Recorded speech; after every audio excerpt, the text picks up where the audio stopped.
या देवी सर्वभूतेषु मां शक्तिरूपेण संस्थिता नमस्तस्यै नमस्तस्यै नमस्तस्यै नमो नमः।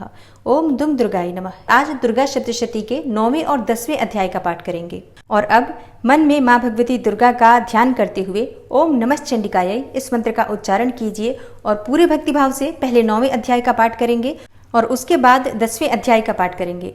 और दुर्गा सप्तशती के 9वें अध्याय में निशुंभ के वध का वर्णन किया गया है। ओम नमश्चंडिकायै। राजा ने कहा, हे भगवान, आपने रक्त बीज के वध से संबंध रखने वाले देवी चरित्र का यह अद्भुत महात्म्य मुझे बतलाया। अब रक्त बीज के मारे जाने पर अत्यंत क्रोध में भरे हुए शुंभ और निशुंभ ने जो कर्म किया उसे मैं सुनना चाहता हूँ।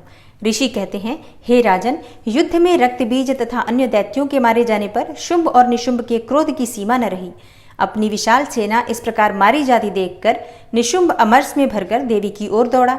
उसके साथ असुरों की प्रधान सेना थी। उसके आगे पीछे तथा पार्श्व भाग में बड़े बड़े असुर थे जो क्रोध से ओट चबाते हुए देवी को मार डालने के लिए आए। और महापराक्रमी शुंभ भी अपनी सेना के साथ मातृगणों से युद्ध करके क्रोधवश चंडिका को मारने के लिए आ पहुंचा। तब देवी के साथ शुंभ और निशुंभ का घोर संग्राम छिड़ गया। वे दोनों दैत्य मेघों की भांति बाणों की भयंकर वृष्टि कर रहे थे। उन दोनों के चलाए हुए बाणों को चंडिका ने अपने बाणों के समूह से तुरंत काट डाला और शस्त्र समूहों की वर्षा करके उन दोनों दैत्यपतियों के अंगों में भी चोट पहुंचाई। निशुंभ ने तीखी तलवार और चमकती हुई ढाल लेकर देवी के श्रेष्ठ वाहन सिंह के मस्तक पर प्रहार किया। अपने वाहन को चोट पहुंचने पर देवी ने क्षुरप्र नामक बाण से निशुंभ की श्रेष्ठ तलवार तुरंत ही काट डाली और उसकी ढाल को भी, जिसमें 8 चांद जड़े थे, खंड खंड कर दिया। ढाल और तलवार के कट जाने पर उस असुर ने शक्ति चलाई, किंतु सामने आने पर देवी ने चक्र से उसके भी 2 टुकड़े कर दिए। अब तो निशुंभ क्रोध से जल उठा और उस दानव ने देवी को मारने के लिए शूल उठाया, किंतु देवी ने समीप आने पर उसे भी मुक्के से मारकर चूर्ण कर दिया।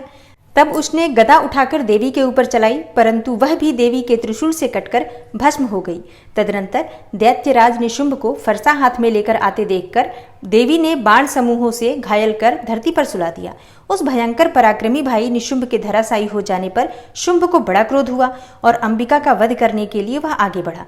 रथ पर बैठे बैठे ही उत्तम आयुधों से सुशोभित अपनी बड़ी बड़ी 8 अनुपम भुजाओं से समूचे आकाश को ढककर वह अद्भुत शोभा पाने लगा। उसे आते देखकर देवी ने शंख बजाया और धनुष की प्रत्यंचा का भी अत्यंत दुस्साह शब्द किया। साथ ही अपने घंटे के शब्द से, जो समस्त दैत्य सैनिकों का तेज नष्ट करने वाला था, संपूर्ण दिशाओं को व्याप्त कर दिया। तदनंतर सिंह ने भी अपनी दहाड़ से, जिसे सुनकर बड़े बड़े गजराजों का महान मदचूर हो जाता था, आकाश, पृथ्वी और 10 दिशाओं को गुंजा दिया। फिर काली ने आकाश में उछलकर अपने दोनों हाथों से पृथ्वी पर आघात किया। उससे ऐसा भयंकर शब्द हुआ जिससे पहले के सभी शब्द शांत हो गए। तत्पश्चात शिवदूती ने दैत्यों के लिए अमंगलजनक अट्टहास किया। इन शब्दों को सुनकर समस्त असुर थर्रा उठे, किंतु शुंभ को बड़ा क्रोध हुआ। उस समय देवी ने जब शुंभ को लक्ष्य करके कहा, ओ दुरात्मन, खड़ा रह, खड़ा रह, तभी आकाश में खड़े हुए देवता बोल उठे, जय हो, जय हो। शुंभ ने वहां आकर ज्वालाओं से युक्त अत्यंत भयानक शक्ति चलाई। अग्निमय पर्वत के समान आती हुई उस शक्ति को देवी ने बड़े भारी लूके से दूर हटा दिया। तब उस समय शुंभ के सिंहनाद से तीनों लोग गूंज उठे। हे राजन, उसकी प्रतिध्वनि से वज्रपात के समान भयानक शब्द हुआ, जिसने अन्य सब शब्दों को जीत लिया। शुंभ के चलाए हुए बाणों के देवी ने और देवी के चलाए हुए बाणों के शुंभ ने अपने भयंकर बाणों द्वारा सैकड़ों और हजारों टुकड़े कर दिए। तब क्रोध में भरी हुई चंडिका ने शुंभ को शूल से मारा। इसके आघात से मूर्छित हो वह पृथ्वी पर गिर पड़ा। इतने में ही निशुंभ को चेतना हुई और उसने धनुष हाथ में लेकर बाणों द्वारा देवी, काली तथा सिंह को घायल कर डाला। फिर उस दैत्यराज ने 10,000 बाहें बनाकर चक्रों के प्रहार से चंडिका को आच्छादित कर दिया।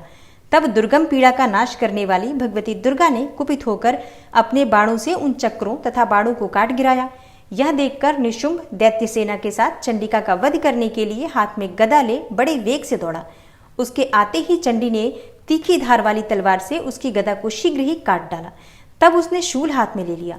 देवताओं को पीड़ा देने वाले निशुंभ को शूल हाथ में लिए आते देख चंडिका ने वेग से चलाए हुए अपने शूल से उसकी छाती छेद डाली। शूल से विदीर्ण हो जाने पर उसकी छाती से एक दूसरा महाबली एवं महापराक्रमी पुरुष खड़ी रह कहता हुआ निकला। उस निकलते हुए पुरुष की बात सुनकर देवी ठठाकर हंस पड़ी और खड्ग से उन्होंने उसका मस्तक काट डाला। फिर तो वह पृथ्वी पर गिर पड़ा और तदनंतर सिंह अपनी दाढ़ों से असुरों की गर्दन कुचलकर खाने लगा। यह बड़ा ही भयंकर दृश्य था। उधर काली तथा शिवदूती ने भी अन्यान्य दैत्यों का भक्षण करना आरंभ कर दिया।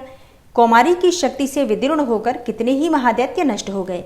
ब्रह्माणी के मंत्रपूत जल से निस्तेज होकर कितने ही भाग खड़े हुए। कितने ही दैत्य माहेश्वरी के त्रिशूल से छिन्न भिन्न हो धराशायी हो गए। वाराही के थुथुन के आघात से कितनों का पृथ्वी पर कचूमर निकल गया। वैष्णवी ने भी अपने चक्र से दानवों के टुकड़े टुकड़े कर डाले। ऐन्द्री के हाथ से छूटे हुए वज्र से भी कितने ही प्राणों से हाथ धो बैठे। कुछ असुर नष्ट हो गए, कुछ उस महायुद्ध से भाग गए तथा कितने ही काली शिवदूती तथा सिंह के ग्रास बन गए। ओम नमः चंडिकायै। इस प्रकार श्री मार्कंडेय पुराण में सावर्णिक मनवंतर की कथा के अंतर्गत देवी महात्म्य में निशुंभवध नामक 9वां अध्याय पूरा हुआ। और अब आप सुनेंगे 10वां अध्याय। 10वें अध्याय में शुंभ के वध का वर्णन किया गया है। ऋषि कहते हैं, हे राजन, अपने प्राणों के समान प्यारे भाई निशुंभ को मारा गया देखकर तथा सारी सेना का संहार होता जानकर शुंभ ने कुपित होकर कहा, दुष्ट दुर्गे, तू बल के अभिमान में आकर झूठ मूठ का घमंड न दिखा। तू बड़ी मानिनी बनी हुई है, किंतु दूसरी स्त्रियों के बल का सहारा लेकर लड़ती है। देवी बोली, ओ दुष्ट, मैं अकेली ही हूँ। इस संसार में मेरे सिवा दूसरी कौन है? देख, ये मेरी ही विभूतियां हैं, अतः मुझ में ही प्रवेश कर रही हैं। तदनंतर ब्रह्माणी आदि समस्त देवियां अंबिका देवी के शरीर में ही लीन हो गई। उस समय केवल अंबिका देवी ही रह गई। देवी बोली, मैं अपनी ऐश्वर्य शक्ति से अनेकों रूपों में यहाँ उपस्थित हुई थी। उन सभी रूपों को मैंने समेट लिया है और अब अकेली ही युद्ध में खड़ी हूँ। तुम भी स्थिर हो जाओ। ऋषि कहते हैं, तदनंतर देवी और शुंभ दोनों में सब देवताओं तथा दानवों के देखते देखते भयंकर युद्ध छिड़ गया। बाणों की वर्षा तथा तीखे शस्त्रों एवं दारुण अस्त्रों के प्रहार के कारण उन दोनों का युद्ध सब लोगों के लिए बड़ा भयानक प्रतीत हो रहा था। उस समय अंबिका देवी ने जो सैकड़ों दिव्य अस्त्र छोड़े, उन्हें दैत्यराज शुंभ ने उनके निवारक अस्त्रों द्वारा काट डाला। इसी प्रकार शुंभ ने भी जो दिव्य अस्त्र चलाए, उन्हें परमेश्वरी ने भयंकर हुंकार शब्द के उच्चारण आदि द्वारा खिलवाड़ में ही नष्ट कर डाला। तब उस असुर ने सैकड़ों बाणों से देवी को आच्छादित कर दिया। यह देखकर क्रोध में भरी हुई उन देवी ने भी बाण मारकर उसका धनुष काट डाला और धनुष कट जाने पर फिर दैत्यराज ने शक्ति हाथ में ले ली, किंतु देवी ने चक्र से उसके हाथ की शक्ति को भी काट गिराया। तत्पश्चात दैत्यों के स्वामी शुंभ ने 100 चांद वाली चमकती हुई ढाल और तलवार हाथ में लेकर उस समय देवी पर धावा किया। उसके आते ही चंडिका ने अपने धनुष से छोड़े हुए तीखे बाणों द्वारा उसकी सूर्य किरणों के समान उज्जवल ढाल और तलवार को तुरंत ही काट दिया। फिर उस दैत्य के घोड़े और सारथी मारे गए। धनुष तो पहले ही कट चुका था। अब उसने अंबिका को मारने के लिए उद्यत होकर भयंकर मुदगर हाथ में ले लिया। उसे आते देख देवी ने अपने तीक्ष्ण बाणों से उसका मुदगर भी काट डाला। तिस पर भी वह असुर मुक्का तानकर बड़े वेग से देवी की ओर झपटा। उस दैत्यराज ने देवी की छाती में मुक्का मारा। तब उन देवी ने भी उसकी छाती में एक चांटा जड़ दिया। देवी का थप्पड़ खाकर दैत्यराज शुंभ पृथ्वी पर गिर पड़ा, किंतु पुनः सहसा पूर्ववत उठकर खड़ा हो गया। फिर वह उछला और देवी को ऊपर ले जाकर आकाश में खड़ा हो गया। तब चंडिका आकाश में भी बिना किसी आधार के ही शुंभ के साथ युद्ध करने लगी। उस समय दैत्य और चंडिका आकाश में एक दूसरे से लड़ने लगे। उनका वह युद्ध पहले सिद्ध और मुनियों को विस्मय में डालने वाला हुआ। फिर अंबिका ने शुंभ के साथ बहुत देर तक युद्ध करने के पश्चात उसे उठाकर घुमाया और पृथ्वी पर पटक दिया। पटके जाने पर पृथ्वी पर आने के बाद वह दुष्टात्मा दैत्य पुनः चंडिका का वध करने के लिए उनकी ओर बड़े वेग से दौड़ा। तब समस्त दैत्यों के राजा शुंभ को अपनी ओर आते देखकर देवी ने त्रिशूल से उसकी छाती छेदकर उसे पृथ्वी पर गिरा दिया। देवी के शूल की धार से घायल होने पर उसके प्राण पखेरु उड़ गए और वह समुद्रों, द्वीपों तथा पर्वतों सहित समूची पृथ्वी को कंपाता हुआ पृथ्वी पर गिर पड़ा। तदनंतर उस दुरात्मा के मारे जाने पर संपूर्ण जगत प्रसन्न एवं पूर्ण स्वस्थ हो गया तथा आकाश स्वच्छ दिखाई देने लगा। पहले जो उत्पात सूचक मेघ और उल्कापात होते थे वे सब शांत हो गए तथा उस दैत्य के मारे जाने पर नदियां भी ठीक मार्ग से बहने लगी।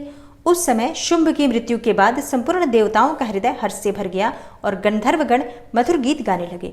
दूसरे गंधर्व बाजे बजाने लगे और अप्सराएं नाचने लगी। पवित्र वायु बहने लगी। सूर्य की प्रभा उत्तम हो गई। अग्निशाला की बुझी हुई आग अपने आप प्रज्वलित हो उठी तथा संपूर्ण दिशाओं के भयंकर शब्द शांत हो गए। ओम नमः चंडिकायै। इस प्रकार श्री मार्कंडेय पुराण में सावर्णिक मनवंतर की कथा के अंतर्गत देवी महात्म्य में शुंभवध नामक 10वां अध्याय पूरा हुआ। कल की कथा में आप सुनेंगे दुर्गा सप्तशती का 11वां अध्याय। और आज की वीडियो अगर आपको अच्छी लगी हो तो वीडियो को लाइक ज़रूर कीजिए, शेयर भी ज़रूर कीजिए फैमिली फ्रेंड्स के साथ।